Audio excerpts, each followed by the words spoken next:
Welcome to the Putnam County Library Lunch and Learn. Today we are joined by Gina Filoteo and Lisa Garcia. They will be talking about constipation and pelvic floor dysfunction. Take it away, Gina. Thank you, Spencer.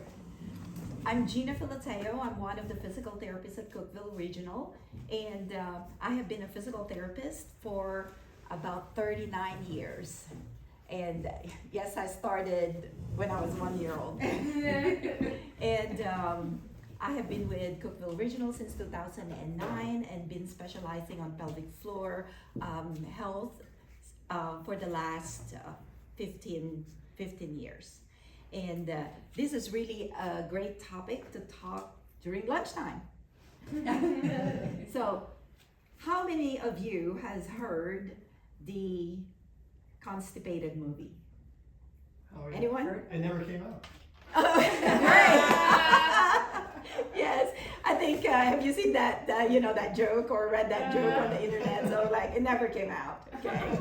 So constipation really happens to the best of us. And as a physical therapist, I've dealt with a lot of people that have that kind of issue, and I'm just wanting to share this information in a more light-hearted approach. Okay, so constipation is just really inability to have a bowel movement, or it actually defined as lesser than or fewer than 3 bowel movements a week is considered constipation.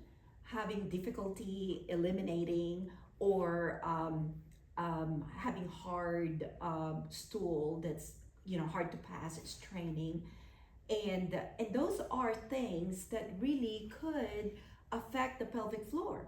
So, but what is the pelvic floor?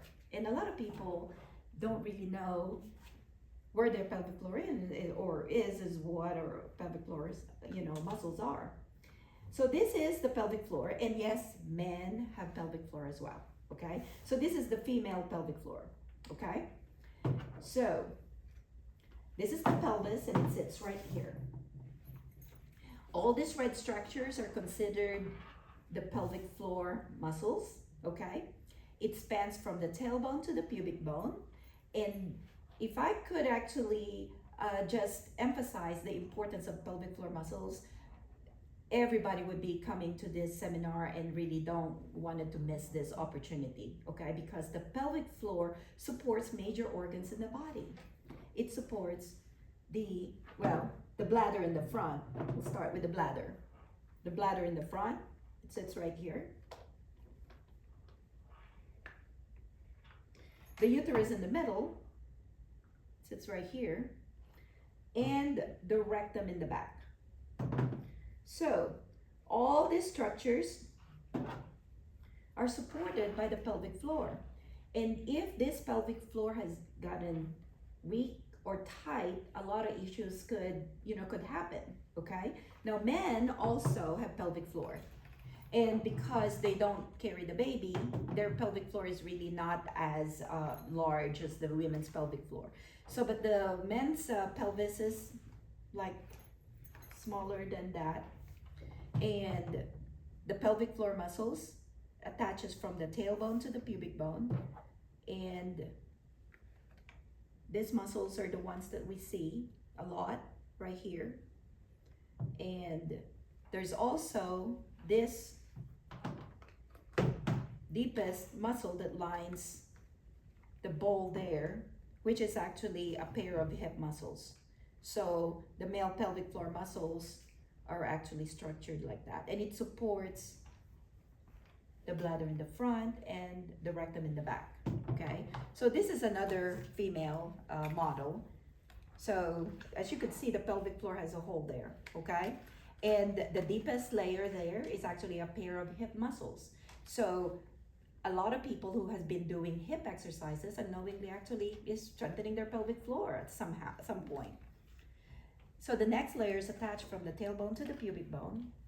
And the next layer is what we see on top. Okay, good functioning pelvic floor closes the urethra in the front to prevent pee from leaking out, and it closes the anus at the back to prevent poop from coming out. Okay, So dysfunctions to the pelvic floor could lead to inability to control pee, inability to control poop, and pain around this area. When it comes to constipation, okay, people who are chronically constipated could actually have issues like frequency, like needing to go to the bathroom a lot, okay? And urgency, like I gotta go right now. And leaking as well.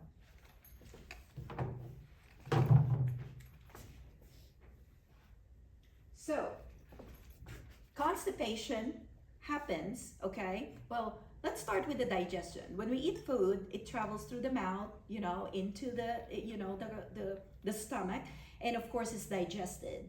And as the nutrients are absorbed in our body, okay, some of the undigested food are what we call the fecal matter that forms, and it starts out as liquid, okay, and it actually forms from the colon. We have the ascending colon, the transverse colon, and then it starts forming into a solid by the time it starts going down to the rectum.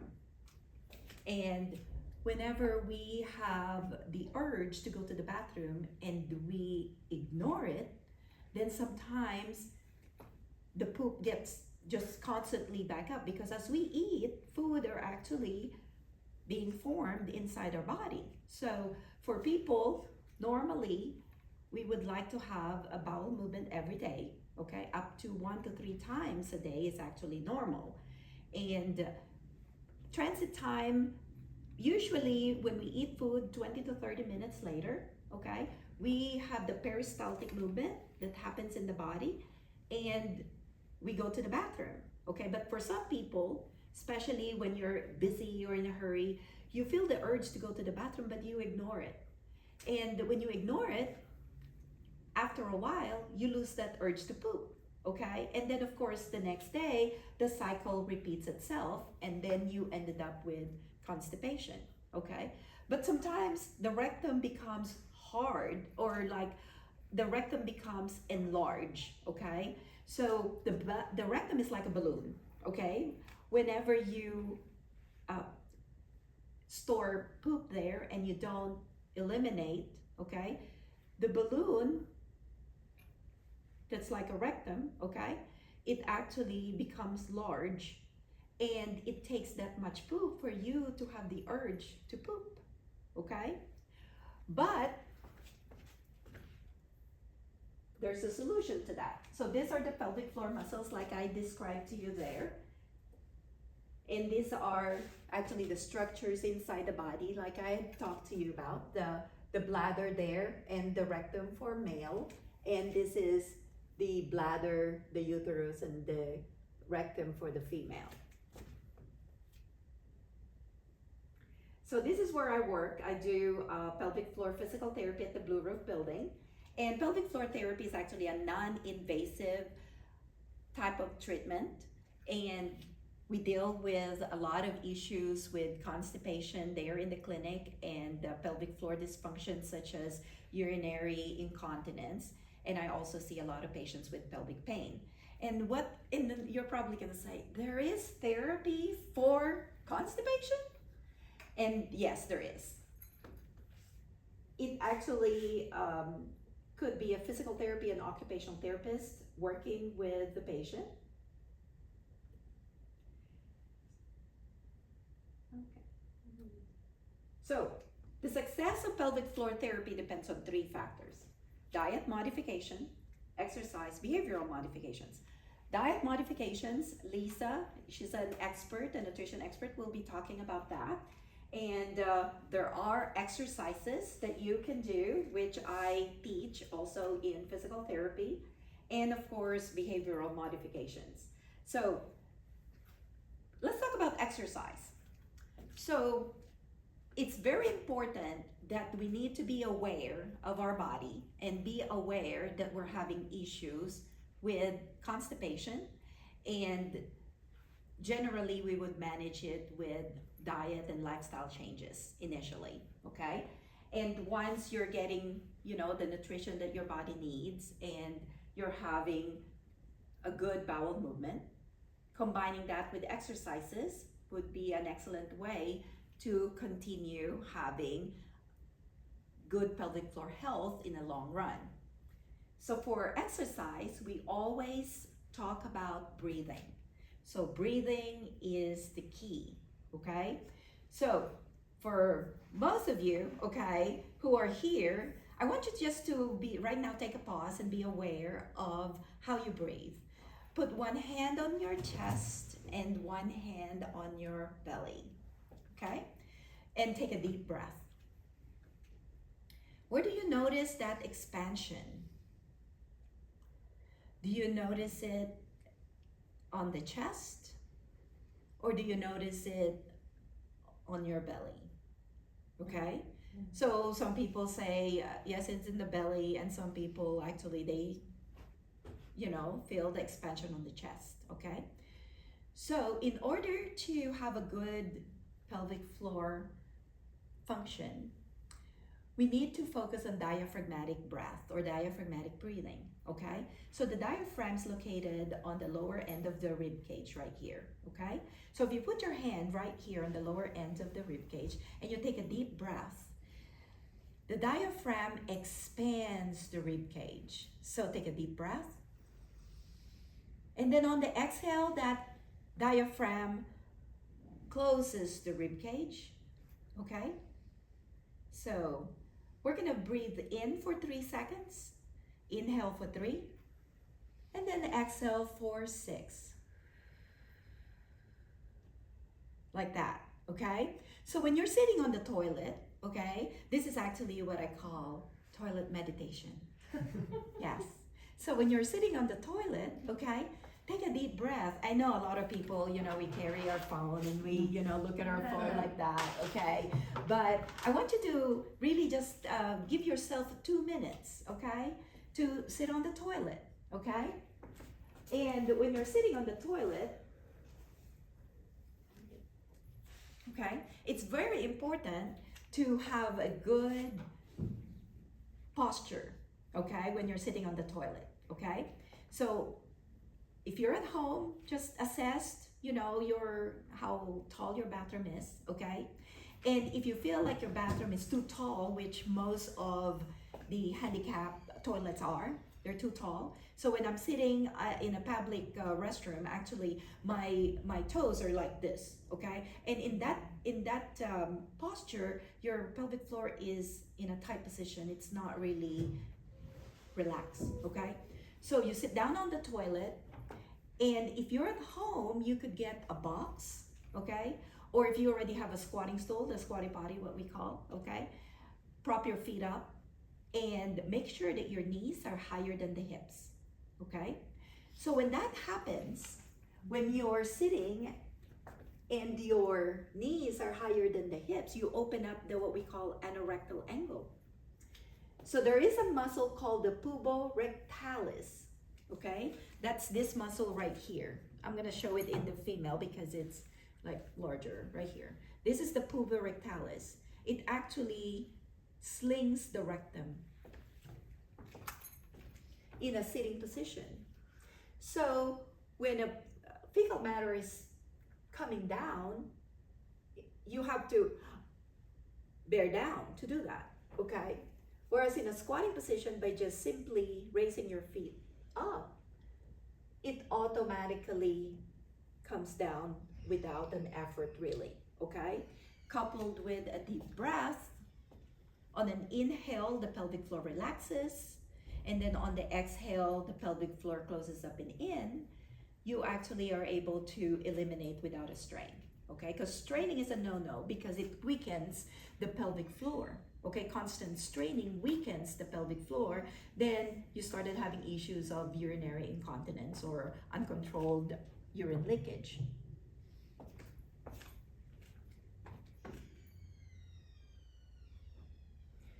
So this is just a funny cartoon that actually I had came across with from an artist who drew their illustration of what happens when you have a lot of poop right in the rectum.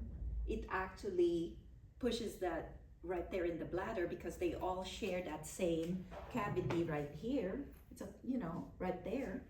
And so when you bend over, you actually have a little leaking, okay? So for the most people, once I identified what's causing them to have leaking, and if they have issues with constipation, we manage constipation first, okay? Constipation has to be managed first, okay? Then pelvic floor issues started actually becoming better. For some people, once they manage constipation, they automatically regain their continence. And incontinence really is the number one reason why people ended up in the nursing home, you know, in the elderly population. So it's very important that we manage this now.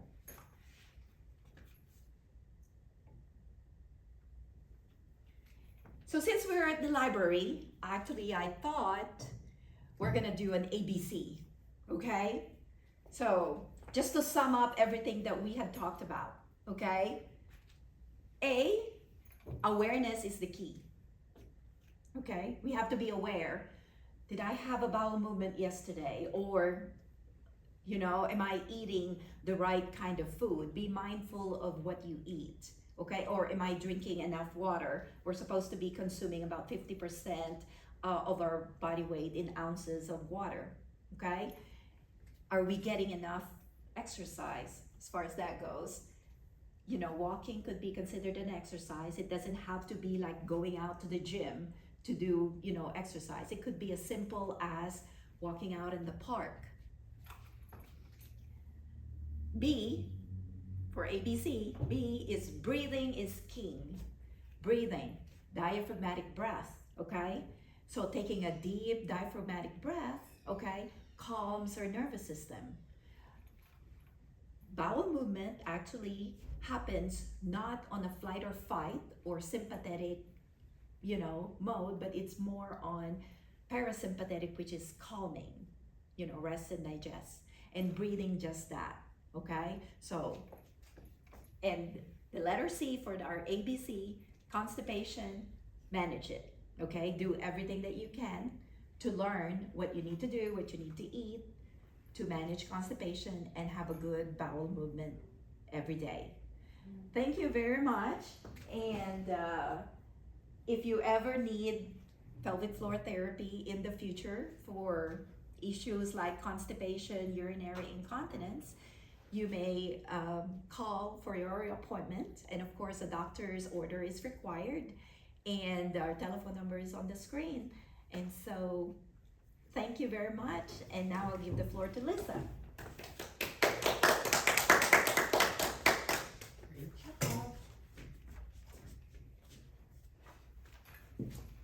Thank you so much.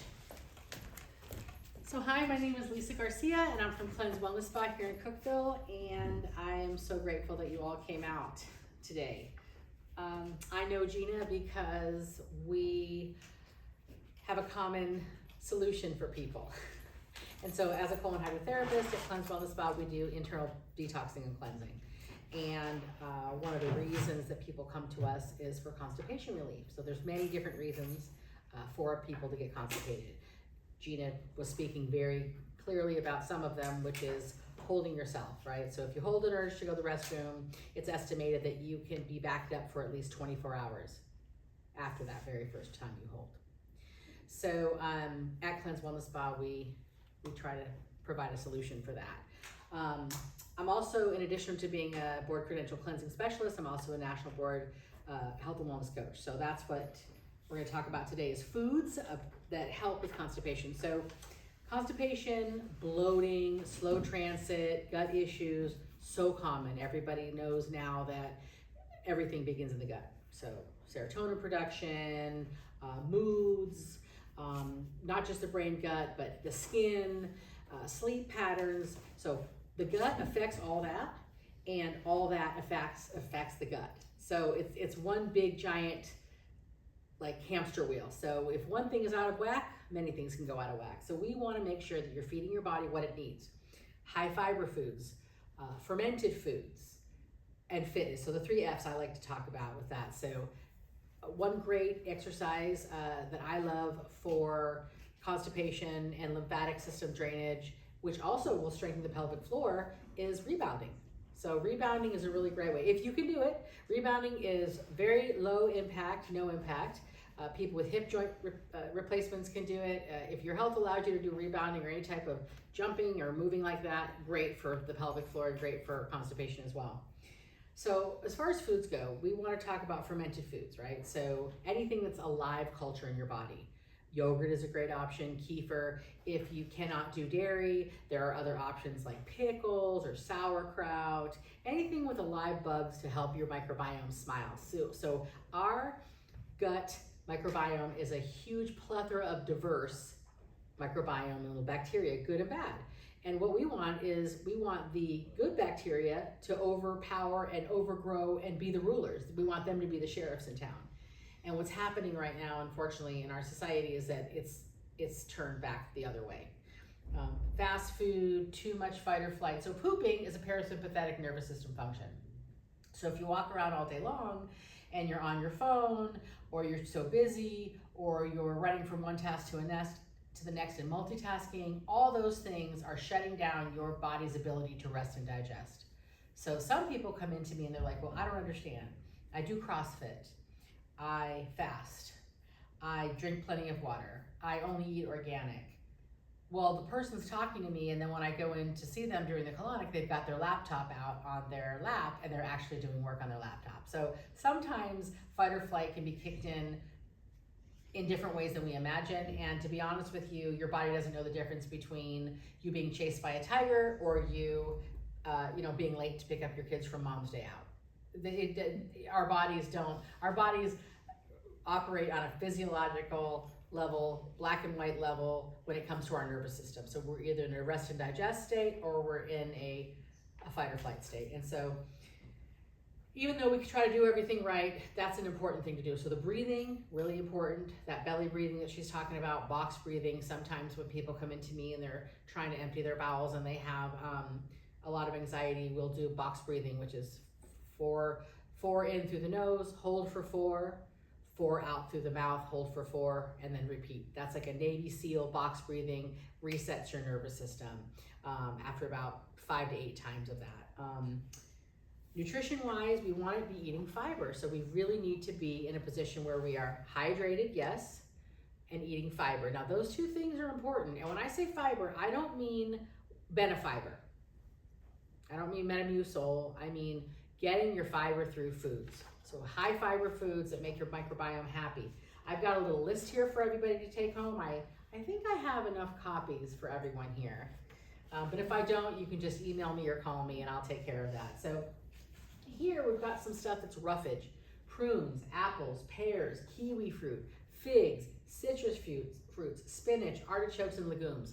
All really great to brush like a sweeping broom the microbiome and brush that colon so that we can get the food down. By the time our large intestines, like Gina was saying, receives whatever the small intestine has assimilated and taken, it is waste. It is a waste. And our bodies, our colons are like a giant muscle in a way. I mean, they're a storage shed to make sure that with its thick mucosal layer that leaky gut doesn't happen and poisons don't go into our bloodstream and other places in the body where they don't need to be. But in addition to that, it has a peristalsis motion. And the peristalsis motion helps to move the liquid that's received from the small intestine up through the colon and out through the rectum. Okay, and what happens is when we get backed up and it just sits in there, the waste sits in there, we're feeding the bad microbiome. So stuff that's naturally occurring in our bodies like E. coli and other bad bacteria, they begin to overpopulate because they've got a lot of stuff to munch on. So when people are taking supplements and other things to try to get their bodies moving, the reason that we use the colon hydrotherapy is basically because we need to clear out some of this stuff so that the stuff that they're eating and drinking and taking to help them with the mucosal layer can actually penetrate into where it needs to be. Otherwise, you're taking a bunch of expensive supplements and you're getting what I call expensive pee. When you take a bunch of supplements and then the next time you go to the restroom, you can smell the supplements and you can see bright yellow water, but what is really absorbed? This is all about absorption. The stomach absorbs. The small intestine absorbs. The colon absorbs. It absorbs. We need to put good stuff in there so it can absorb, and we can have that type of motion into the body. And so, other great foods that aren't on this list: celery, asparagus, avocados are a great food.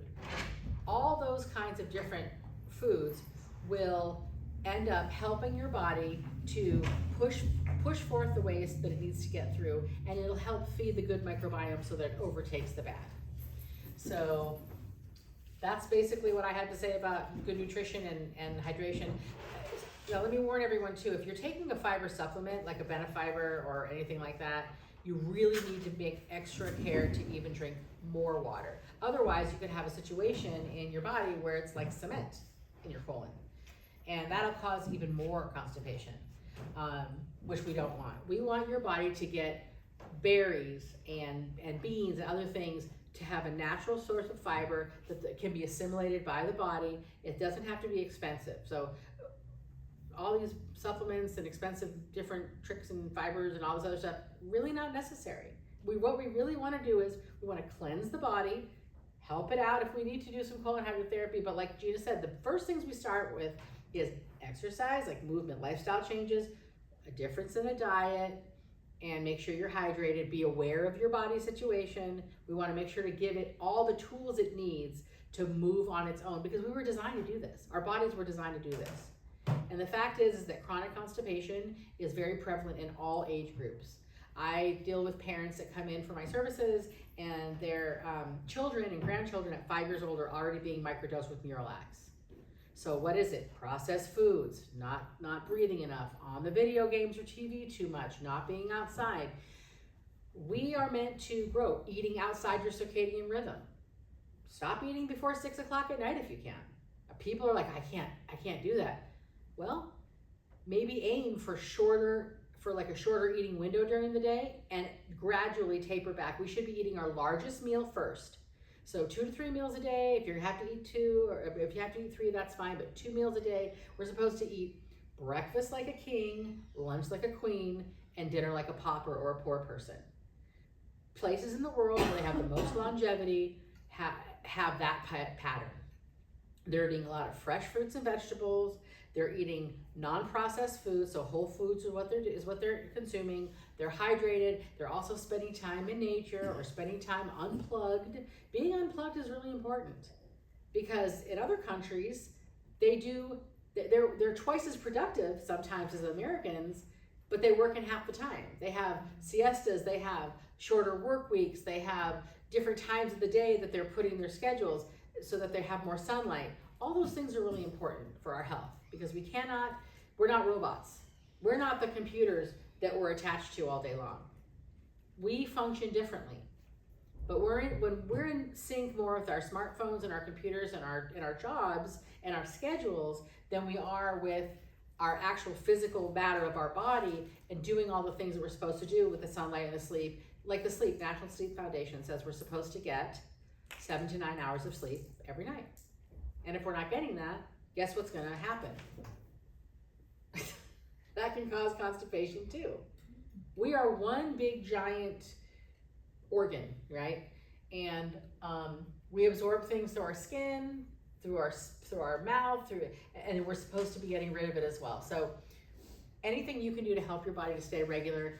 Colon cancer is on the rise, right? According to a Missouri Kansas City University study done in 2024, they studied patients and participants of the study from 1999 to 2000, and they did 4 years of study. And after the 4 years, they found that colon cancer rates from 10 to 14-year-olds were up 500%.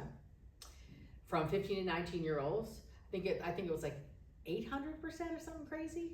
And then it's like 335 from 20 to 24-year-olds. So colon cancer is the #1 new cancer diagnosis with people in their 20s and 30s in this country, with no genetic predisposition, and they're presenting at stages 3 and 4. Those are facts. You can get that from the American Cancer Society. You get that from Tennessee Oncology.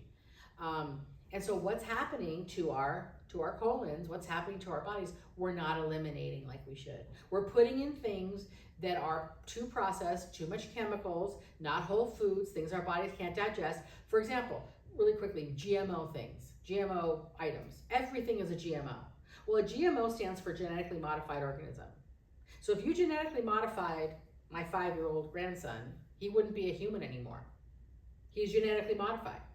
So if you eat corn or the tortillas, even from a delicious Mexican store, they're coming out all warm and nice, and they're using genetically modified cornmeal to make that for you, your body is not recognizing that as food.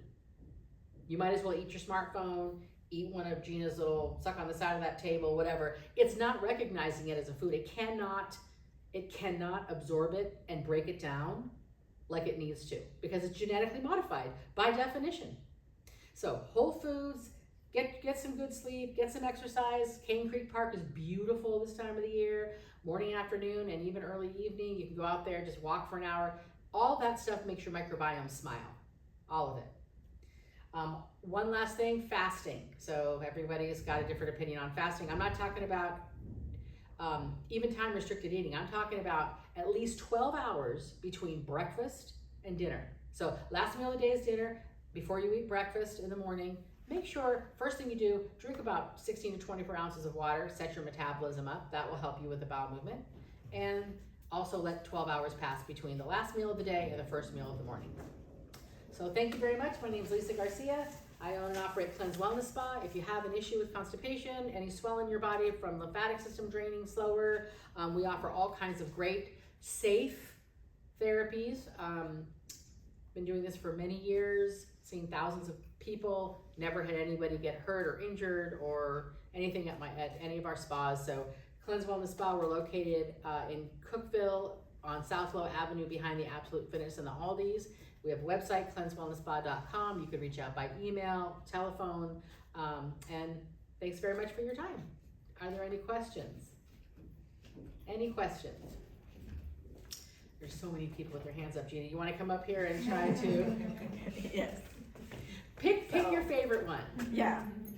Any questions at all? Has anyone? So I have a question. So I've had 3 children, and so as you get older, after you've had children, if I like laugh really hard, or especially coughing or sneezing, you know, sometimes I have bladder leakage. I don't normally otherwise, but I know a lot of people my age that have had multiple children struggle with that. So with these pelvic exercises that help you with constipation also help with that. Absolutely. And like I showed you, I think earlier, I have that slide. So that's a cute one. Okay. So I've had a lot of people who would come to me with the same issues like you have, and constipation is something that people would never really thought of that could be causing their problem. Okay, but it is really, you know, a fact that if you had not had a regular bowel movement, that occupies some space there that could actually be causing you to have leaking. Another thing too, because your pelvic floor supports the bladder in the front, the uterus in the middle, and the rectum in the back. Whenever you are chronically constipated and you're bearing down, and you're constantly bearing down, that weakens the pelvic floor. Okay? So by having regular bowel movement, you could actually relieve some of that, you know, pressure off of the pelvic floor, and through the right kind of breathing, like I showed you earlier, the diaphragmatic breath, because the diaphragm is the roof, the pelvic floor is the floor, okay? And then you have core muscles, the deep core muscles, the transverse abdominis, the multifidus, that composes the deep core, okay? And by training those muscles through regular exercise, you'll be able to gain your continence. You know, there are specific core exercises that actually helps to do that. And in the audience here, we have a good friend who actually is an exercise instructor.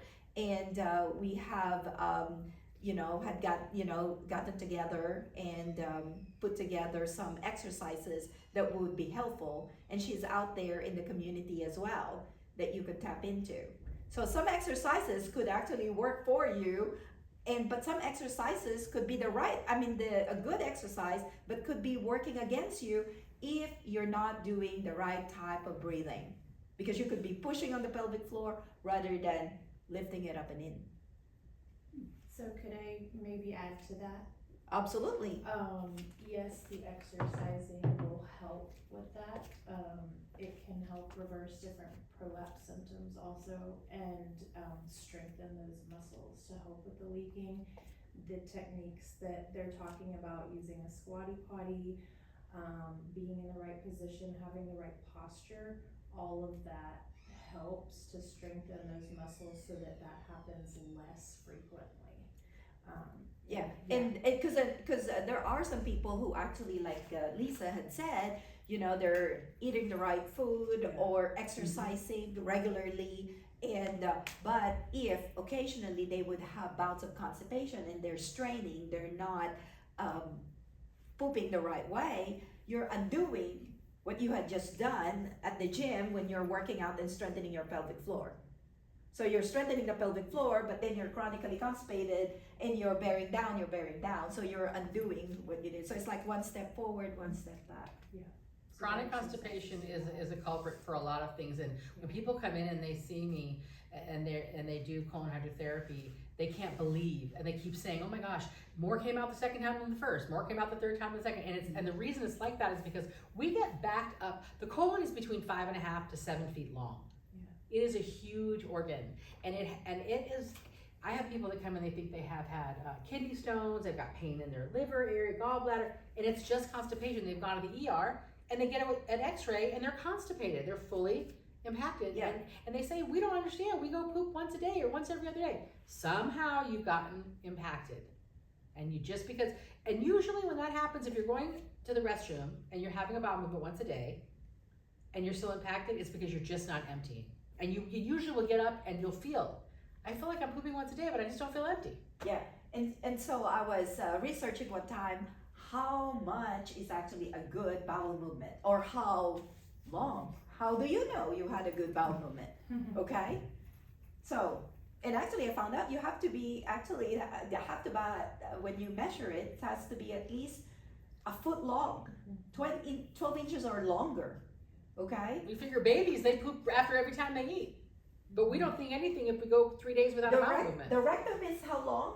7 inches. 7 inches long. 4 to 7 inches long on the Okay, that's the rectum. That's just the tail part of it. Okay. And then of course you've got your sigmoid colon, 16 inches. Okay. Which actually is the holding container of your poop. Okay. So I recommend really looking at your poop whenever you have gone to the bathroom. Some people, they just flush right away, but awareness is the key. Remember the ABCs of good pelvic floor health. Awareness is the key.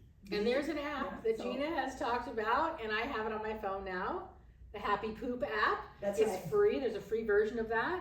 There is a app for everything. There's an app for everything. But that is so your pooping habits can really actually gauge your health. Yes. It really can gauge your health. Yes. So and true health. Yes. Right. That's why I read all this stuff, because I don't want people to be afraid of talking about it. Poo is not taboo where I am. I have this little adult Chuck E. Cheese shelf looking thing where they have like little poop things and keychains. My clients think it's funny now, but because they were scared at first, and we don't want them to be scared. You have to be pooping. Yes, and then also whenever a patient is referred to me for urinary incontinence, it's in my questionnaire about how you have a bowel movement, your bathroom habits and things like that. And most of the time, it's just accidental that people that I would share, or that I would, that I would find out that people are constipated, that the patient is actually constipated, because it's something that they really do not share readily. Okay, they would not say, I'm constipated, and it's actually for a long time I'm forbidden to talk about pelvic floor or issues with the pelvic floor during lunchtime. Oh, And so I'm glad that we it's are the talking. only time that I get to talk about it. And these guys at some of these lunch meetings that I go to, they're biting into a big old burger, and I'm like, this is what a colon hydrotherapy equipment looks like. This is this, and eventually they give me a call. And our women clients are gung ho, and our men clients sometimes park by the chiropractor's office and do this and come in. Yes. But they still don't miss their sessions. Yes. They still don't miss their sessions, Yes. and they'll tell me, I can't give you a review on Google. However, my word of mouth referrals are there for you because this is incredible. I finally don't feel so much brain fog or sick. Because after a while, I mean, I've had people, I had a woman that didn't poop for 47 days. Oh, I mean, these are some serious things. I have minors that haven't pooped for a couple of weeks. I don't really do minors without a doctor's note, and even then, yes, they have to be like 16 and over with the prescription from their physician. But it's really important to tackle it young. Yeah, and in pelvic floor therapy, most of the time I start with patients managing their constipation first. Yes. Okay, and so there's a lot of ways of managing constipation. You could do it through diet and exercise and drinking, a lot of water or enough water according to your body weight. But also some, physicians would recommend certain prescription drugs. But for some people who did not wanted to take, a lot of prescription drugs, you could do it more naturally. And we cannot really begin to strengthen the pelvic floor until you have managed that issue with constipation. So, but in therapy as well, I help people how to be able to manage constipation through awareness, diet modification, and there are certain exercises depending on each person. And if you have tight muscles, I teach you how to loosen that up. And then if you have a lot of, bad habits or behavioral habits that we need to change, then, we would deal with that as well. Awesome. And I do biofeedback in therapy as well, wherein I usually would attach sensors right about the external anal sphincter muscles right here, and it's done in a private room, and you will be connected to the computer, and so you will see how to work those muscles. Because a lot of people, they really don't know how to work those muscles. That's why they cannot eliminate. They actually tighten instead of relaxing. Yeah. And that's what most people, that I see. So, And any I can questions? I can remember back in the day when my grandfather would take like a newspaper or a magazine to go to the restroom. That was like his poop, like men in my family used to do that. That was like the thing. They used to have magazine racks in the bathroom. Now it's the phone. Yes. You can't sit down and get up fast enough because you got to run to the next thing. But And then, that phone is a killer. Leave your phone out of the bathroom.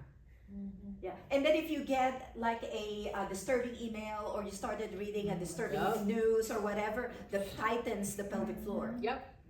So you're defeating the purpose of why you went there to start with. Yep. Okay, so now you can't poop, completely. You can eliminate your bladder or your bowel completely because your muscles are tight. It's a relaxing thing, and it's a necessary habit. So enjoy your pooping time, because it should be one of the only times that you're private and having a good time. I mean, when little kids are potty training, your little boy or little girl's ready to go to the potty because you can smell it, but you can't see the kid. They already know to run off and hide and be in private.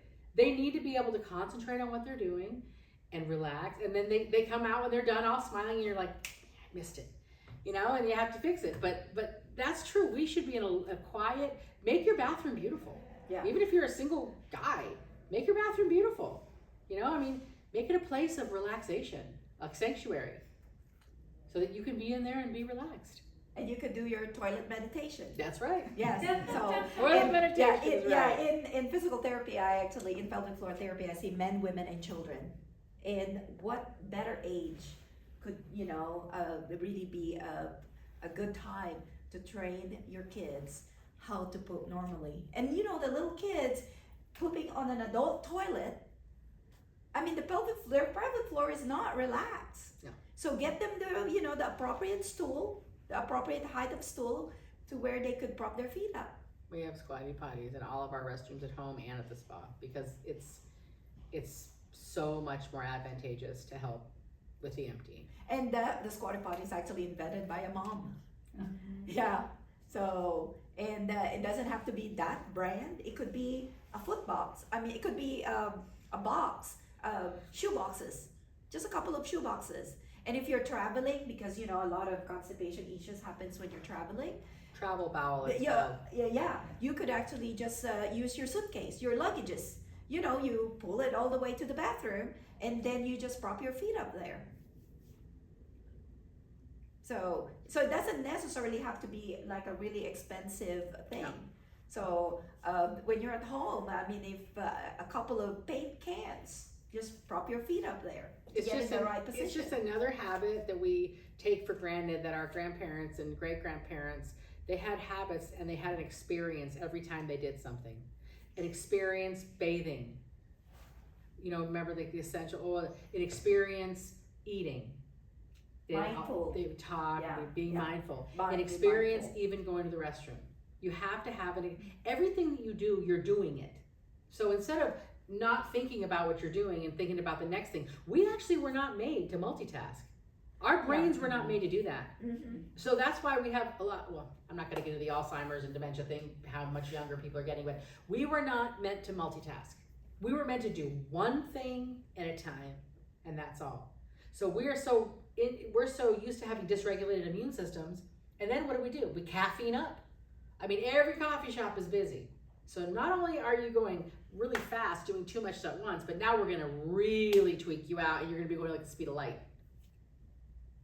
And then at the end of the day, you don't remember what your food tasted like, how many people you smiled at that day, you didn't go poop, you didn't do any of the stuff that's important stuff. Yeah. We're living in our bodies, we have to take care of it. The person with their health has many dreams, right? Uh-huh. And the person without their health has one. Yes. So, and I had a lady who was a teacher who actually said one time, I teach it to my students, take care of your body because it's the only place you gotta live. Mm-hmm. And then when she told me that, I said, did you just hear what you said? And she just started crying because here she was in my therapy room having issues with bowel movement and leaking, and she's not that old. So, but awareness, being aware of what's happening to your body, being mindful of what you eat, how you go to the bathroom, and exercise, how you move. So I got another joke to close this out. Here we go. What is it? Lay it on me.